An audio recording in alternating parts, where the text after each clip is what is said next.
చంద్రబాబు నాయుడు ఎప్పుడు ప్రజలకి హామీలు ఇచ్చినా కూడా హామీలను ఎగ్గొట్టడంలో ముందుంటాడు.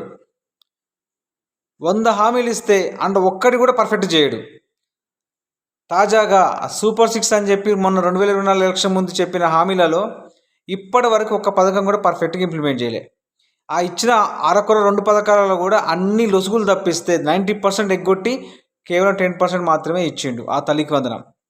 ఇప్పుడు తాజాగా ఫ్రీ బస్ అని చెప్పి మొన్న ఆగస్ట్ 15 రోజు నాడు ఆర్భాటంగా స్టార్ట్ చేసిండు. కానీ ఈ ఫ్రీ బస్సులో ఉన్న పెద్ద లొసుగు ఏంటిదంటే, పెద్ద లొసుగు రాష్ట్ర వ్యాప్తంగా 11,000 బస్సులుంటే దాదాపు 3 కోట్ల మంది మహిళలకి 11,000 బస్సులుంటే కేవలం 187 బస్సులలో మాత్రమే ఫ్రీ బస్సు జర్నీకి అవకాశం కల్పించిండు. మరి ఇది ఎంత బోగస్ స్కీమో, చంద్రబాబు నాయుడు ఎంత బోగస్ లీడరు ఇక్కడనే అర్థమవుతుంది. చంద్రబాబు నాయుడు చెప్తే అందులో ఏది కూడా చేయడు. 11,000 బస్సులుంటే కేవలం 187 బస్సులలో మాత్రమే ఈ మహిళలకి ఉచితంగా ప్రయాణించే అవకాశం కల్పించిండు. అంటే ఎంత వరస్ట్ స్కీమో ఇక్కడనే అర్థమవుతుంది.